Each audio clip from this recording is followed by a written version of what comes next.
जंग के मैदान से बड़ी खबर, यूक्रेन पर बड़े हमले का अंदेशा है। यूक्रेन के 6 शहरों में रेड अलर्ट जारी किया गया। सुमी, खार्किव, कीव में लगातार सायरन बज रहे हैं। यूक्रेन के रक्षा मंत्रालय ने अलर्ट को जारी किया। पिछले 24 घंटे से रूस के हमले जारी।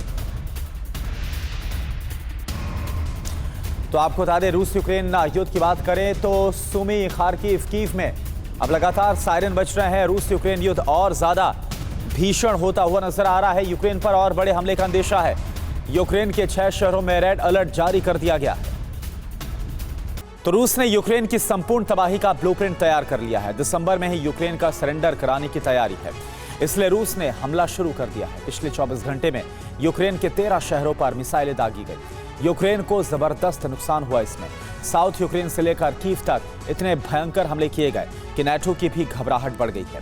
जबकि अभी सिर्फ रूस ने ट्रेलर दिखाया है, तबाही की पूरी पिक्चर तो अभी बाकी है। इन सब के बीच नाटो अलर्ट हो गया है।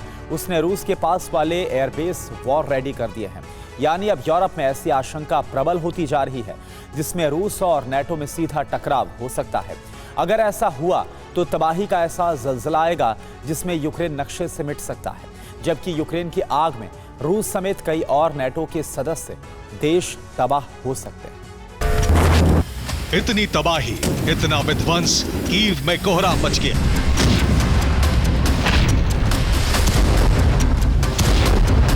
जब रूस से दंदनाते हुई मिसाइलें हमले के लिए पहुंची,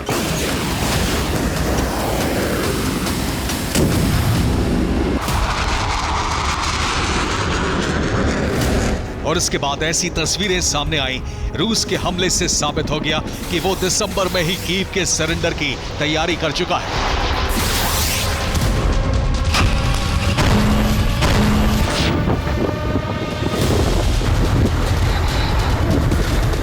इसके लिए उसने जो ब्लूप्रिंट बनाया है उसमें 2 तरह के ठिकाने टारगेट पर हैं। सबसे पहले यूक्रेन के एनर्जी सेक्टर को तबाह करने के लिए हमले किए जा रहे हैं, जिससे यूक्रेन के अधिकतर शहर अंधेरे में डूब जाएं।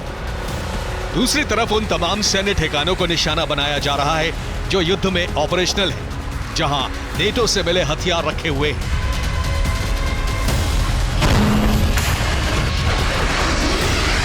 बीती रात यूक्रेन ने इन्हीं ठिकानों पर हमला करके यूक्रेन को बैकफुट पर धकेल दिया।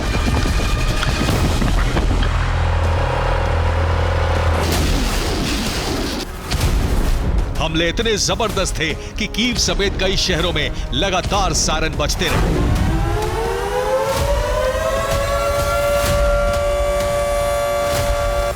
यह ज़ेपोरिज़िया से आई तस्वीर है, जहां इस्कंदर मिसाइल एक मार्केट में गिरी और उसके बाद बारूदी बवंडर आ गया।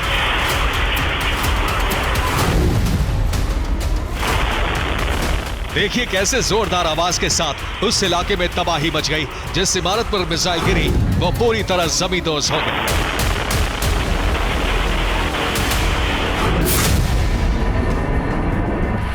इसी तरह खमेलनित्स्की में रूस की क्रूज मिसाइल से कोहरा मच गया।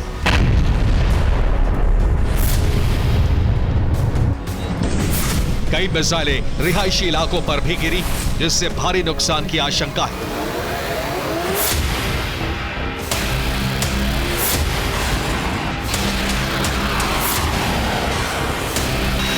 ओडेसा में भी रूस ने ताबड़तोड़ मिसाइलें दागी, जिससे पावर प्लांट पूरी तरह खाक हो गया। इसके अलावा मिलिट्री बेस पर भी हमला किया गया, जहां तैनात डिफेंस सिस्टम भी हमले में नष्ट हो गए।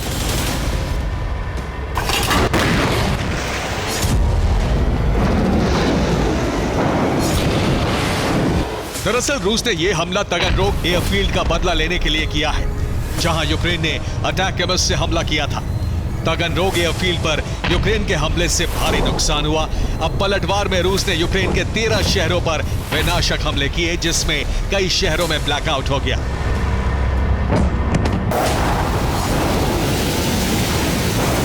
रूस ने कई घंटों तक बमबारी की, मिसाइलें भी दागी और ड्रोन स्ट्राइक भी कीव तक की गई।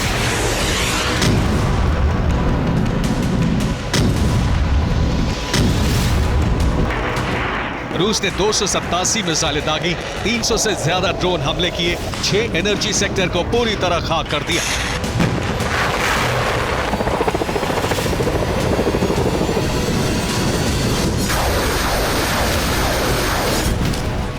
खार्किव से लेकर कीव तक कोहरा मचता रहा। रात भर यूक्रेन के कई शहरों में आग की लपटें उठती रही। इसके अलावा कई दूसरे ठिकानों पर भी हमले किए गए।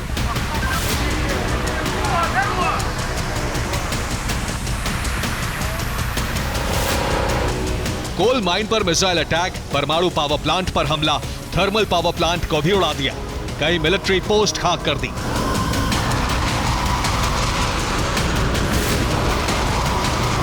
लेकिन रूस के हमले से सबसे बड़ा खतरा परमाणु पावर प्लांट पर हमले से पैदा हो गया है। अब रेडिएशन फैलने का डर है। अगर ऐसा हुआ तो पूरे यूरोप में रेडिएशन सुनामी आ जाएगी।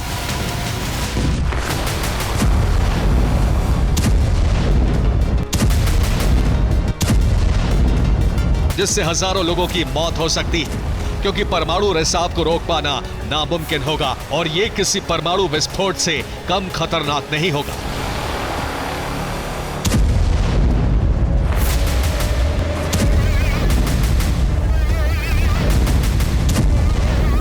रूस ने कीव एयरबेस पर हमला करके टैगनरोग एयरफील्ड पर 24 घंटे पहले यूक्रेन के हमले का बदला ले लिया।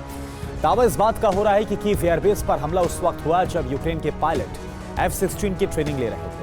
इस दौरान कई जेट रनवे पर मौजूद थे, जिन्हें काफी नुकसान हुआ। कई मिसाइलें हैंगर में खड़े जेट्स पर भी गिरी।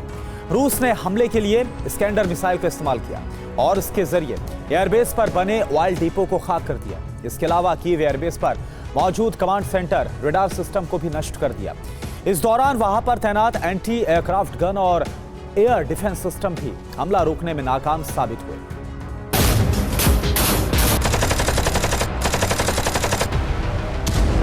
रूस के हमले के जवाब में यूक्रेन ने भी पलटवार किया। ये रूस के ओरल में मौजूद ऑयल डिपो पर हमले का वीडियो है। देखिए कैसे आग की लपटें कई फीट ऊंचाई तक उठ रही।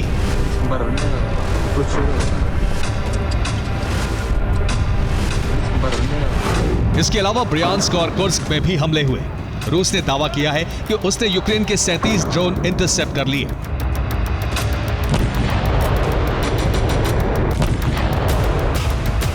यूक्रेन के हमलों के बीच रूस ने जो ब्लूप्रिंट तैयार किया है, उसके मुताबिक रूस अब तब तक हमले करता रहेगा जब तक यूक्रेन आत्मसमर्पण नहीं कर देता।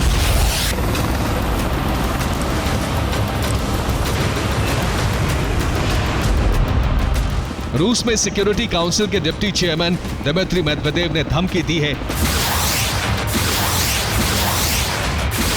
कि यूक्रेन के पास सिर्फ 2 विकल्प हैं, या तो वो रूस में शामिल हो जाए या दुनिया के नक्शे से उसका वजूद मिट जाएगा।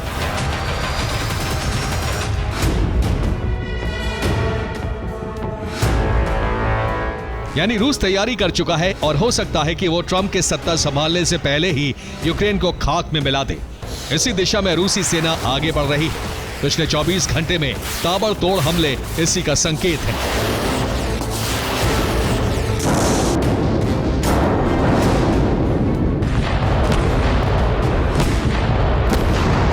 रूस के हमलों से पोलैंड में दहशत फैल गई है।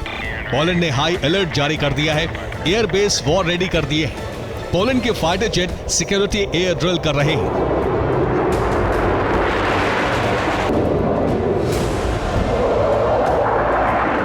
पोलैंड को खतरा है कि कहीं रूस उस पर हमला ना कर दे, क्योंकि रूस के टारगेट पर पोलैंड में मौजूद नेटो बेस है। वैसे भी रूस नेटो के हथियार देने से गुस्से में है, इसलिए वो नेटो से बदला लेने के लिए पोलैंड में मौजूद मिलिट्री बेस पर कोहराम मचा सकता है।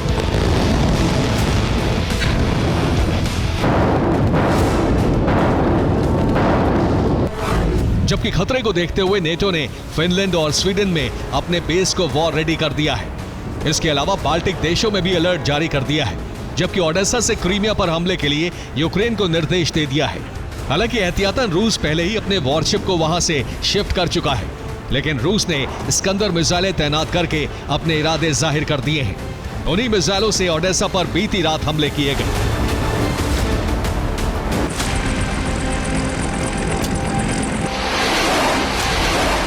रूस के लगातार हमले को देखते हुए इसका अंदेशा बढ़ गया है कि नेटो फौज सीधे युद्ध में उतर सकती है और बाल्टिक से लेकर काला सागर तक का दायरा बढ़ सकता है। लेकिन रूस इस दायरे को पूरे यूरोप तक ले जाएगा, क्योंकि एक बार नेटो युद्ध में शामिल हुआ तो रूस नेटो देशों पर हमले के लिए स्वतंत्र हो जाएगा। वैसे भी पुतिन धमकी दे चुके हैं कि यूक्रेन नेटो का सदस्य नहीं है। ऐसे में नेटो का हथियार देना और सैन्य मदद करना यूरोप के समीकरण बिगाड़ने वाला कदम है। इसका खामियाजा नेटो को भुगतना पड़ेगा।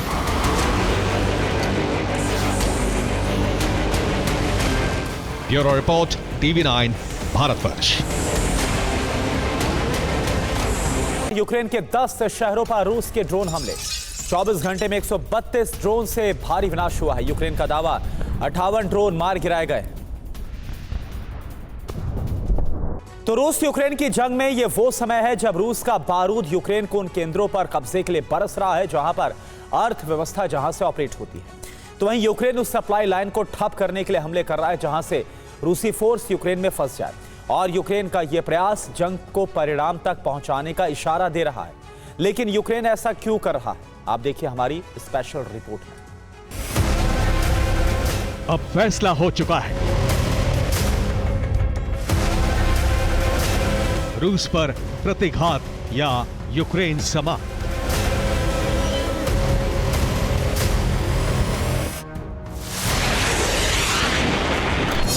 और इस फैसले का कारण है 20 जनवरी से बदलने वाले हालात, जिसमें मुख्य भूमिका वाले बाइडेन हट जाएंगे और ट्रंप आ जाएंगे। फिर उन्हीं के रुख पर रूस यूक्रेन का फैसला निर्भर होगा। इसलिए एक ऐसी रणनीति के तहत नेटो की मदद से क्रेमलिन के लिए व्यू रचा जा रहा है जिसे तोड़ना ना तो पुतिन के बस में होगा और ना ही ट्रंप के। कैसा है ये व्यू, क्यों रचा गया है, इसके बारे में हम आपको आगे बताएंगे। लेकिन इससे पहले हम आपको पहला रणनीतिक कदम दिखाते हैं। यूक्रेन का अंतिम प्रयास, रूस पर वज्रपात।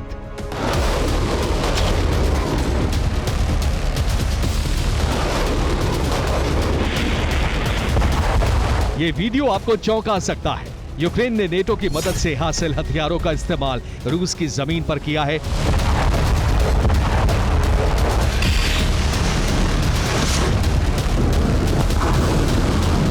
और यह हमला इतना घातक है कि रूस के रिहायशी क्षेत्र की स्थिति ठीक वैसी ही हो गई जैसी 33 महीने पहले यूक्रेन की शहरों की थी।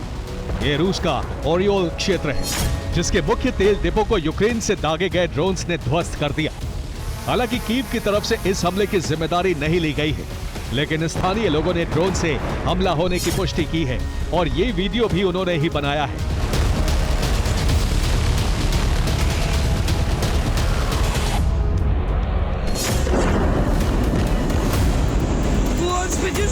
इसके अलावा रूसी रक्षा मंत्रालय ने भी इसकी पुष्टि की है, जिसमें दावा है कि यूक्रेन की तरफ से रात भर ड्रोन दागे गए, जिसमें यूक्रेन से 4300 किलोमीटर दूर नोवोसिबिर्स्क में एक सैन्य सामग्री निर्माण करने वाली फैक्ट्री नष्ट हो गई। हालांकि दावा यह भी है कि रूस के एयर डिफेंस सिस्टम ने यूक्रेन के 37 ड्रोन्स को मार गिराया है।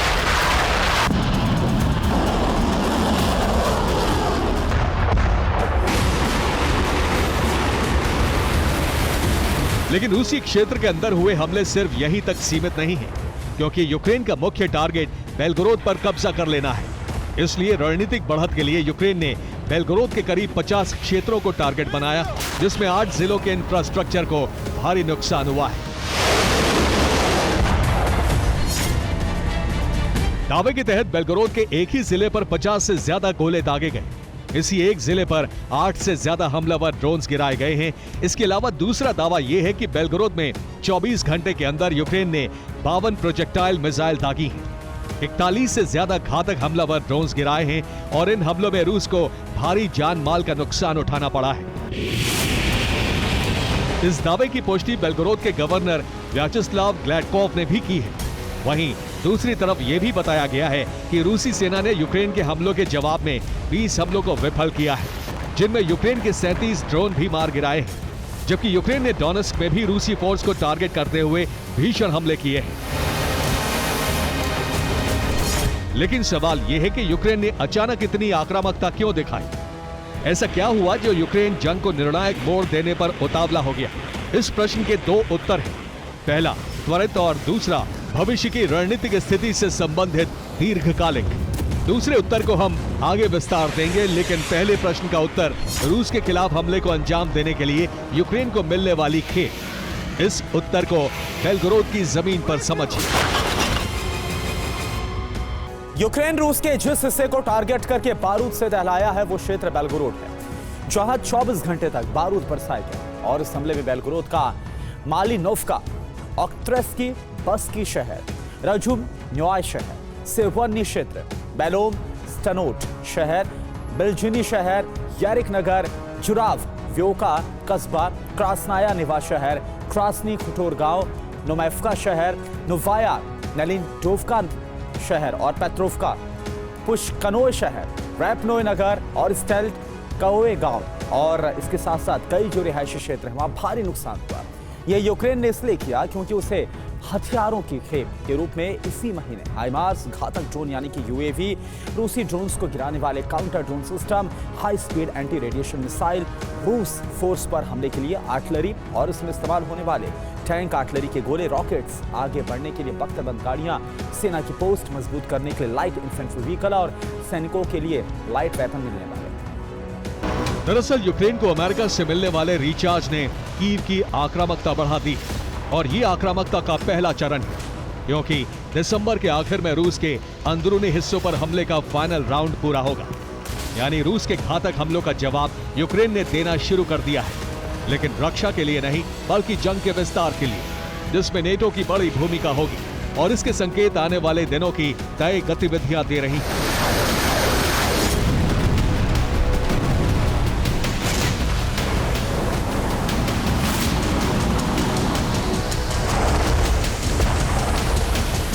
ज़ेलेंस्की 19 दिसंबर को ब्रसेल्स में ईयू और नेटो के नेताओं से मिलेंगे। इस मुलाकात में रूस के खिलाफ जंग की रणनीति पर चर्चा होगी। इसके अलावा नेटो के सदस्य ब्रसेल्स में ही यूक्रेन की सदस्यता पर फैसला भी कर सकते हैं। लेकिन प्रश्न अब भी यही है कि नेटो की मदद से प्राप्त हथियारों के जरिए रूस पर जारी हमलों के बीच ब्रसेल्स में ईयू और नेटो का समर्थन हासिल करने की इतनी जल्दबाजी क्या है? इसका भी रणनीतिक स्थिति पर आधारित दीर्घकालिक उत्तर है, और उत्तर है ट्रंप की ताजपोशी, जो यूक्रेन रूस युद्ध की समाप्ति के लिए रूस के प्रस्तावों पर विचार करने के लिए तैयार है। दरअसल युद्ध विराम के प्रस्ताव में रूस की शर्तें कब्जे वाले भूखंड पर यथास्थिति की है, यानी यूक्रेन के जिन क्षेत्रों पर रूसी फौज जमी है वो वैसी ही जमे रहेगी और क्षेत्र निर्धारण का मुद्दा चर्चा की कूटनीति से सुलझाया जाएगा। इसलिए यूक्रेन भी रूस के अंदर तक अपनी स्थिति दर्ज करना चाहता है। यूक्रेनी फोर्स रूस के प्रमुख हिस्सों पर कब्जा करना चाहती है ताकि यथास्थिति वाली शर्तों पर रूस के साथ सौदा किया जा सके। यूक्रेन को सौदे की स्थिति तक पहुंचाने में मदद कर रहे हैं यूएस के मौजूदा प्रेसिडेंट बाइडेन, जो चाहते हैं कि ट्रंप के शपथ ग्रहण से पहले यूक्रेन को मजबूत स्थिति तक पहुंचा दिया जाए। इसलिए ट्रंप शासन शुरू होने से पहले बाइडेन ने यूक्रेन के लिए हथियार भंडार के दरवाजे खोल दिए।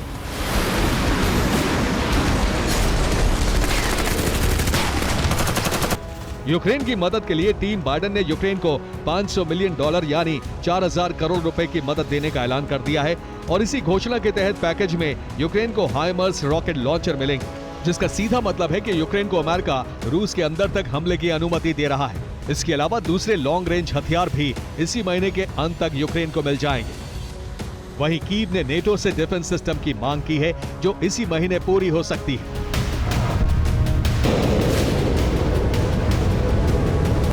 जिसके तहत नैसम्स, हॉक या आईआरएस-T डिफेंस सिस्टम मिलने की संभावना है। लेकिन डिफेंस सिस्टम मांगने के पीछे भी एक कारण है। वो कारण है यूक्रेन का बनाया नया हाइब्रिड हथियार। यही वो हथियार है जो आधा ड्रोन और आधी मिसाइल है और इसे यूक्रेन के रक्षा इंजीनियर्स ने ही डिजाइन किया है। दावे के तहत इसकी मारक क्षमता 700 किलोमीटर है और इसी दूरी को यह हथियार 1 घंटे में तय करता है। यानी यूक्रेन को पता है कि जैसे ही रूस पर घातक हमले होंगे वैसे ही जवाबी कार्रवाई होगी, जिससे बचाव की तैयारी जरूरी है। Bureau report, TV9 Bharat. Ukraine रूस की जंग में मोल्दोवा पर नया संकट खड़ा हो गया है। यह संकट है गैस सप्लाई का। सवाल यह है कि आखिर ऐसा क्या हुआ कि मोल्दोवा में आपातकाल लग गया है। रिपोर्ट आप देखिए। एक्टिव मोल्दोवा प्लान, जिंदगी नहीं होगी आसान। यूक्रेन के दक्षिण पश्चिम हिस्से का वो क्षेत्र जिसकी अपनी ऑटोनॉमस सरकार है, वो क्षेत्र जिसके ट्रांसनिस्ट्रिया पर रूस की फोर्स काबिज है, वो क्षेत्र जिसकी वजह से रोमानिया को रूस का खतरा सताता है, वो क्षेत्र जहां रूस का हथियार गोदाम होने से यूरोप का खतरा बढ़ जाता है। यूरोप का वही देश अब यूक्रेन की रणनीति का मुख्य हिस्सा बन चुका है। ये देश है मोल्दोवा। और यूक्रेन की रणनीति यह है कि ट्रंप के शपथ लेने से पहले ही मोल्दोवा के एक हिस्से को भी रूस के कब्जे से आजाद करा लिया जाए, जिसके लिए बेहद चौंकाने वाले कदम उठाए गए हैं। ये कदम है मोल्दोवा के लिए सर्दी के दिनों में संकट खड़ा करने का, ताकि ट्रांसनिस्ट्रिया में संकट खड़ा हो और रूस घुटने टेक दे।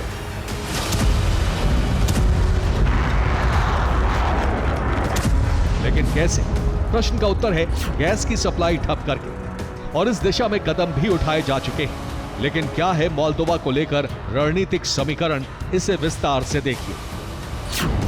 मोल्दोवा वो विचारधारा वाला देश है जिसमें एक पक्ष रूस के साथ है और दूसरा यूरोप के साथ। लेकिन रूसी वो देश है जो मोल्दोवा में गैस की सप्लाई यूक्रेन के रास्ते करता है। इसलिए कीव ने गैस सप्लाई के समझौते को 2024 में खत्म करने का ऐलान कर दिया है। हालांकि रूस 16 दिसंबर से ही मोल्दोवा की गैस सप्लाई में कटौती कर रहा है। इसलिए मोल्दोवा की संसद में 60 दिन के आपातकाल को लागू करने के लिए मतदान किया गया है। और इस मतदान के बाद दावा हुआ कि 31 दिसंबर के बाद गज़प्रोम से गैस का प्रवाह पूरी तरह से बंद हो जाएगा, यानी मोल्दोवा पूरी तरह संकट में आ जाएगा। लेकिन दूसरी तरफ मोल्दोवा दूसरे विकल्प भी तलाश रहा है। और विकल्प यह है कि रूस की गैस तुर्क स्ट्रीम पाइपलाइन से हासिल करे, जिसमें तुर्की, बुल्गारिया और रोमानिया के जरिए गैस मोल्दोवा तक पहुंच सकती है। लेकिन गज़प्रोम ने इस विकल्प को फिलहाल अस्वीकार कर दिया है, जिससे मोल्दोवा पर संकट मंडराने लगा है। और ये इसलिए क्योंकि लक्ष्य ट्रांसनिस्ट्रिया को रूस के कब्जे से मुक्त कराना है। और ये चाहता है मोल्दोवा का ही एक धड़ा, जिसकी अगुवाई कर रही हैं मोल्दोवा की प्रेसिडेंट माया सैंडू, जो यूरोपियन संघ में शामिल होने के लिए पूरी कोशिश कर रही है। और यूक्रेन इसमें गज़प्रोम से समझौते को खत्म करके मदद करना चाहता है। इसलिए माना जा रहा है कि अब ट्रांसनिस्ट्रिया का वॉर फ्रंट मोल्दोवा के खिलाफ खुलने जा रहा है। Bureau report, TV9 Bharatvarsh. अब हूती ने यमन के बच्चों और आम नागरिकों के हाथों में राइफल पकड़ाकर उन्हें इजराइल और अमेरिका से लड़ने को कहा है। यमन की राजधानी सना में एक साथ हजारों लोग राइफल लेकर अल जिहाद का ऐलान कर चुके हैं। यमन की राजधानी सना में हजारों लोगों ने इजराइल के खिलाफ जिहाद यानी धर्म युद्ध का ऐलान कर दिया। हाथों में हथियार लहराते हुए हजारों लोगों की भीड़ अल जिहाद और इजराइल के खिलाफ जिहाद अल अस्कर के नारे लगाने लगी।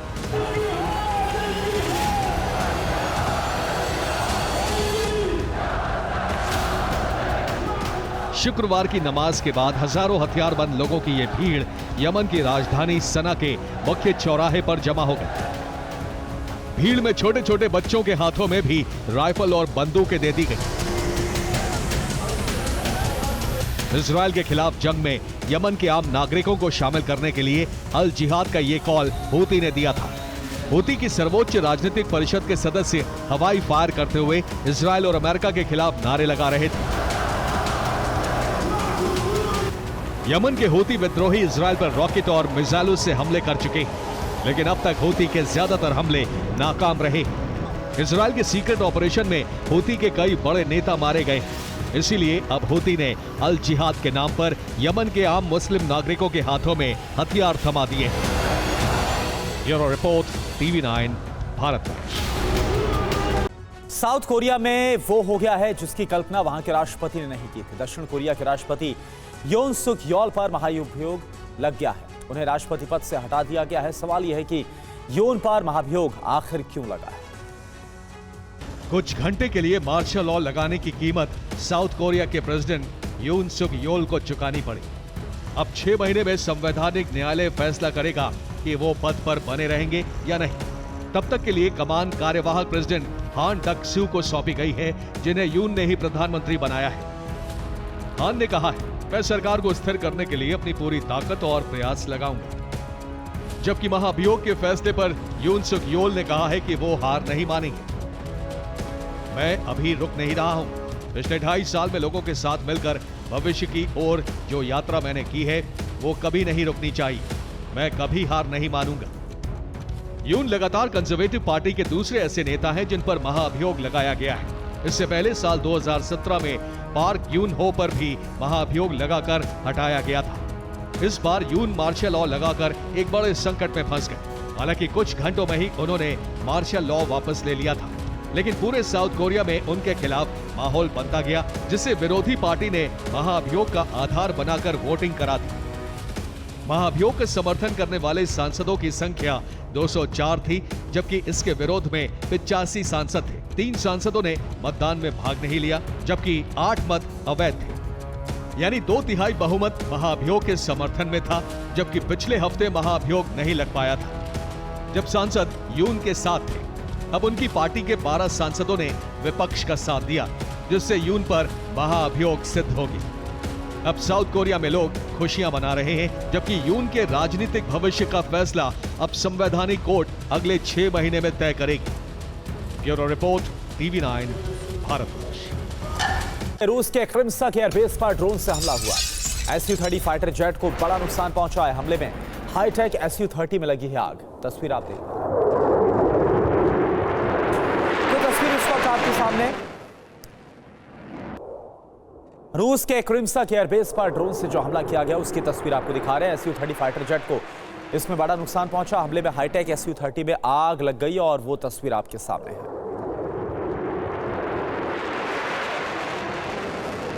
रूस के ऑरेशनिक मिसाइल के जवाब में अमेरिका ने अपने पहले हाइपरसोनिक हथियार का परीक्षण किया।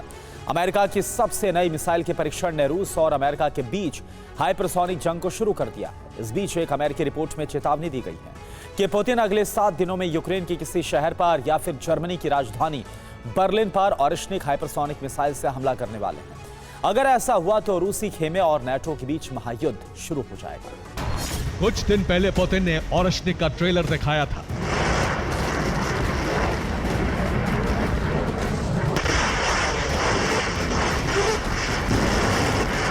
अब अमेरिका ने रूस की ऑरेशनिक का जवाब अपनी पहली लॉन्ग रेंज हाइपरसोनिक मिसाइल से दिया है।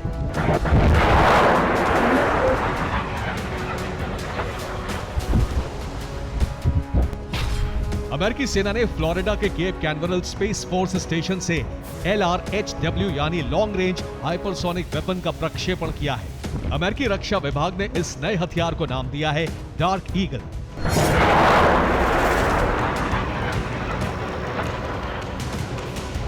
अमेरिका का पहला हाइपरसोनिक हथियार डार्क ईगल के इस प्रक्षेपण वीडियो को ध्यान से देखिए।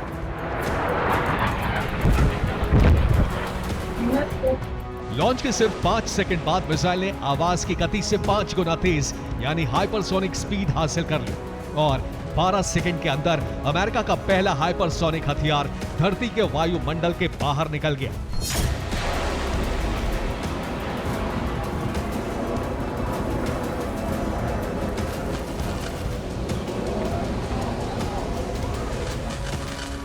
रूस युद्ध में जिरकॉन और ऑरेशनिक जैसी हाइपरसोनिक मिसाइलों का इस्तेमाल कर रहा है।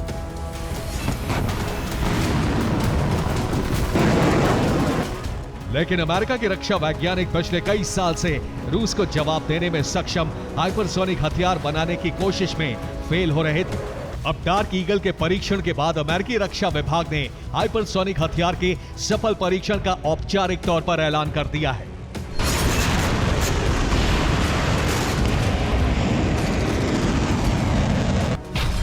डार्क ईगल हाइपरसोनिक मिसाइल को अमेरिका की लॉकहीड मार्टिन और नॉर्थरॉप गुम्मन जैसी डिफेंस कंपनियों ने मिलकर विकसित किया है। अमेरिकी सेना ने दावा किया है कि डार्क ईगल हाइपरसोनिक मिसाइल 3800 मील प्रति घंटे यानी करीब 6115 किलोमीटर प्रति घंटे की रफ्तार से हमला करने में सक्षम है। अमेरिका की डार्क ईगल लॉन्च होने के कुछ सेकंड के अंदर पृथ्वी के वायुमंडल के बाहर निकल जाती है। ऐसे में कोई हवाई या मिसाइल डिफेंस प्रणाली उसे ढूंढ नहीं सकती। हालांकि बुलेटिन ऑफ एटॉमिक साइंटिस्ट में दावा किया गया है कि एक बार वायुमंडल से बाहर निकल जाने के बाद अमेरिका की dark eagle hypersonic missile mach 17 की स्पीड से हमला कर सकती है। मैक 17 का मतलब हुआ 13,044 मील यानी 20,100 किलोमीटर प्रति घंटे की रफ्तार। अमेरिका की नई डार्क ईगल हाइपरसोनिक मिसाइल 1,725 मील यानी 2,775 किलोमीटर दूर तक हमला करने में सक्षम है।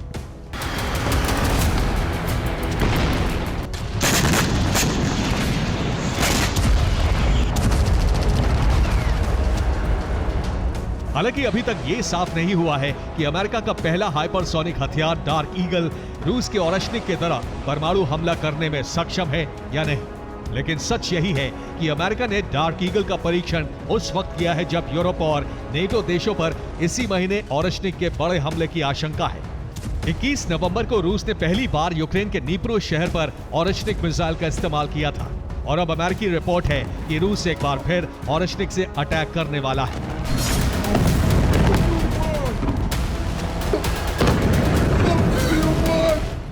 पुतिन अमेरिका और नेटो देशों के मन में ओरेश्निक के नाम की दहशत पैदा करना चाहते हैं। एक तरफ पुतिन ने ओरेश्निक का प्रोडक्शन बढ़ाने का आदेश दे दिया है, दूसरी तरफ अमेरिकी रिपोर्ट है कि इसी महीने रूस ओरेश्निक के अपग्रेडेड वर्जन का परीक्षण कर सकता है। 21 नवंबर को दुनिया ने ओरेश्निक नाम के रूसी हाइपरसोनिक हथियार का नाम तब सुना था जब रूस ने उसे सीधे यूक्रेन के नीप्रो शहर पर दाग दिया। इसलिए यूरोप और नेटो देशों को डर है कि हो न हो पुतिन ओरेश्निक के अपग्रेडेड वर्जन का परीक्षण भी सीधे दुश्मन देशों की तरफ दाग कर ही करेंगे।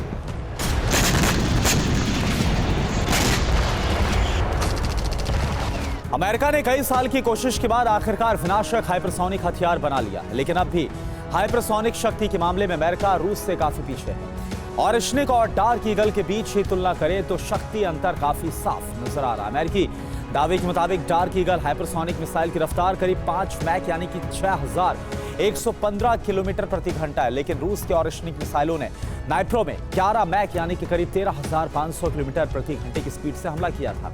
रेंज के मामले में भी अमेरिका का नया हाइपरसोनिक हथियार रूस से कमतर है।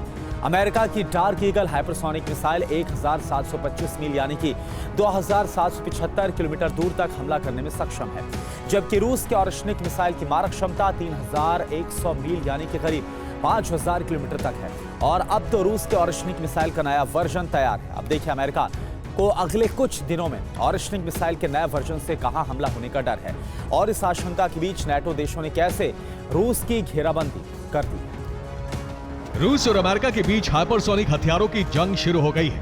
पुतिन कह चुके हैं कि उनकी हाइपरसोनिक मिसाइल बिना परमाणु हमला किए परमाणु हमले जैसा विनाश कर सकती है।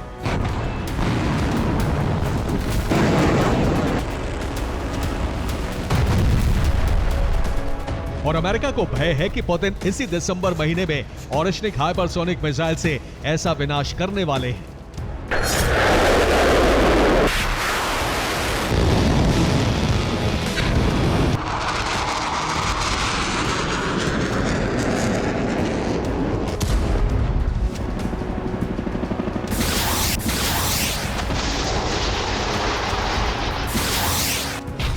अमेरिकी रिपोर्ट है कि अगले हफ्ते के अंत में यानी अगले शनिवार या रविवार को रूस ओरेश्निक मिसाइल के अपग्रेडेड वर्जन का परीक्षण कर सकता है।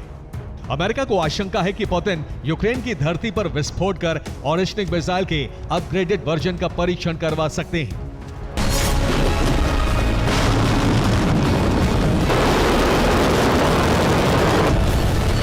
अगर दिसंबर में ओरेश्निक से हमला हुआ तो रूसी गुट और नेटो के बीच महायुद्ध शुरू हो जाएगा।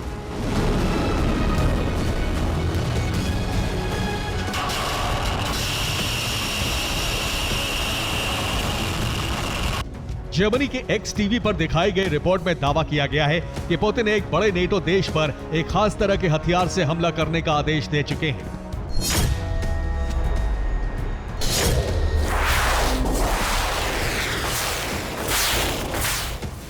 और इस बार रूस की ओरेश्निक मिसाइल से बर्लिन पर हमला हो सकता है।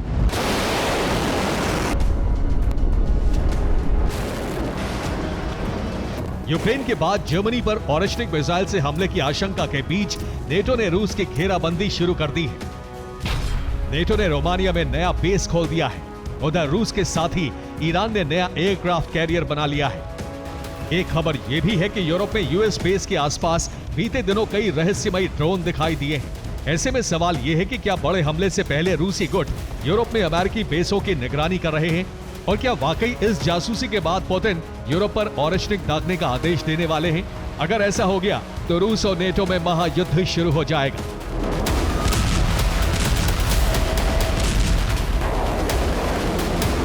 जिसका अंजाम महाभयानक साबित होगा। Bureau report, TV9 Bharatvarsh. उत्तरी गाजा में आईडीएफ सैनिकों पर हमास का हमला हुआ। अल कस्साम ब्रिगेड के लड़ाकों ने रॉकेट दागा है। हमले में आईडीएफ मिलिट्री व्हीकल पूरी तरह से खाक हो गया। जबालिया कैंप के पास से हमले को अंजाम दिया गया।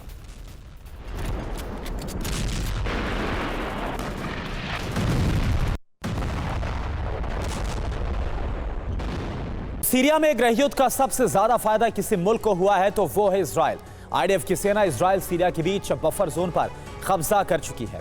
अब बेंजामिन ने साफ कर दिया है कि वो इस इलाके को जल्द खाली करने वाले नहीं हैं। दरअसल बेंजामिन नेतन्याहू के इस कदम को उनके ईरान ऑपरेशन से जोड़कर देखा जा रहा है, जो सीरिया और इराक से होकर जाता है। दावा है कि सीरिया जैसे ही हालात बहुत जल्द इराक में भी बनने वाले हैं, और ये सब कुछ बेंजामिन और जो बाइडेन के गुप्त आदेश पर होगा। इसके बाद उनका अगला टारगेट ईरान होगा। कैसे, इस रिपोर्ट के जरिए आप देखिए। 3 हफ्ते पहले तक किसी ने नहीं सोचा था कि 3 मोर्चे पर लड़ रहा इजराइल सिर्फ गाजा, लेबनान ही नहीं, सीरिया तक में खमेनी के प्रॉक्सी प्लान को ध्वस्त कर देगा। बेंजामिन ने न सिर्फ खमेनी के प्रॉक्सी नेटवर्क को ध्वस्त किया, बल्कि सीरिया में गृह युद्ध का फायदा उठाते हुए इजराइल की सुरक्षा और ईरान की तबाही का भी इंतजाम कर लिया है।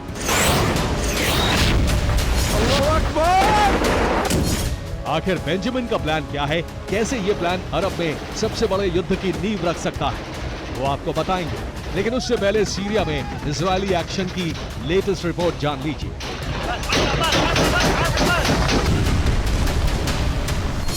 बीते 24 घंटे में इजराइल ने सीरिया में 20 जगह एयर स्ट्राइक की। ये हमले लताकिया, तारतुस और दमिश्क के आसपास किए गए। हमलों में सीरियाई सेना का headquarter, air defence system, missile factory, हथियार गोदाम और सेना का रिसर्च सेंटर तबाह कर दिया गया। इसके अलावा 5 एयरफोर्स स्क्वाड्रन और जमीन से हवा में मार करने वाली 90% मिसाइलें तबाह कर दी गई।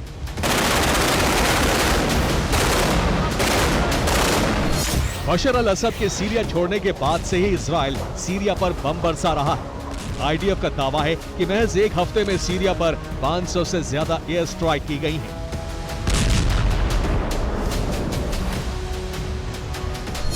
ये दमिश्क का वीडियो है, जहां जगह जगह इजरायली मिसाइलों के टुकड़े बिखरे हैं। एक तरफ इजरायल ने सीरियाई सेना के हथियार और बेस को लगभग खत्म कर दिया है, वहीं रूसी सेना ने सीरिया को खाली करना शुरू कर दिया है। रूस सीरिया में मौजूद अपना एयरबेस और नेवल बेस खाली कर रहा है, जिसकी गवाही ये सैटेलाइट तस्वीरें दे रही। ये खमीमिम एयरबेस की सैटेलाइट तस्वीरें हैं। इन तस्वीरों में रूस के 2 एंटोनोव AN-124 कार्गो प्लेन नजर आ रहे हैं, जिनकी नोजल खुली हुई। इन तस्वीरों में रूसी जवान सामान लोड करते नजर आ रहे हैं। रूसी सेना सीरिया छोड़कर जाने के लिए मजबूर है। इस बात की पुष्टि सीरिया से आ रही कई तस्वीरें भी कर रही हैं।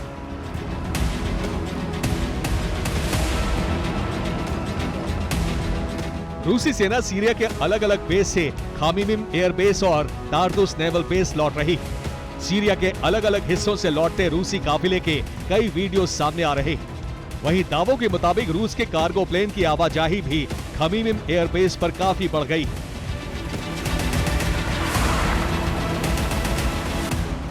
रूस जहां सीरिया खाली कर रहा है, वहीं इजरायली सेना ने सीरिया में लंबे वक्त तक डेरा डालने का फैसला कर लिया है, और यही बेंजामिन के प्लान का पहला कदम, जिस पर चलकर वो इजरायल की सुरक्षा और ईरान की तबाही का ख्वाब देख रहे हैं। दरअसल 6 दिन पहले आईडीएफ जवानों ने माउंट हर्मन तक इजरायली झंडा गाड़ दिया था। अब यहां इजरायल लंबे वक्त तक कब्जे की तैयारी में है। बेंजामिन नेतन्याहू ने साफ कर दिया है कि जब तक सीरिया में जिम्मेदार सरकार नहीं बनती, वो इस इलाके को खाली नहीं करेंगे। वहीं इजरायली रक्षा मंत्री इजराइल कात्स ने कहा है कि यहां सैनिकों के लंबे वक्त तक ठहरने का इंतजाम किया जा रहा है। दरअसल इजराइल के लिए माउंट हर्मन रणनीतिक लिहाज से काफी अहम है। माउंट हर्मन सीरिया का सबसे ऊंचा पर्वत है। इसकी ऊंचाई 9,232 फीट है। ये लेबनान और सीरिया के बीच मौजूद है। यहाँ से दमिश्क महज 40 किलोमीटर दूर है। ऐसे में इजराइल को दमिश्क और लेबनान के इलाकों पर नजर रखना आसान होगा।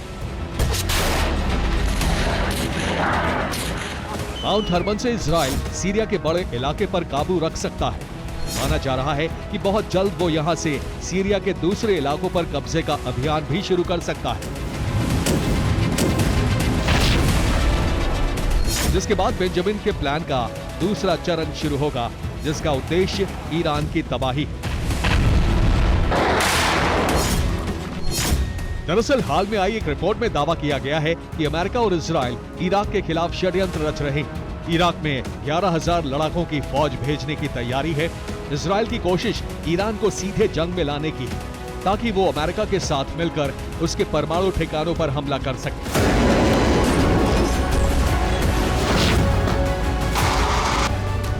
बेंजामिन का ये प्लान कामयाब होता नजर भी आ रहा है।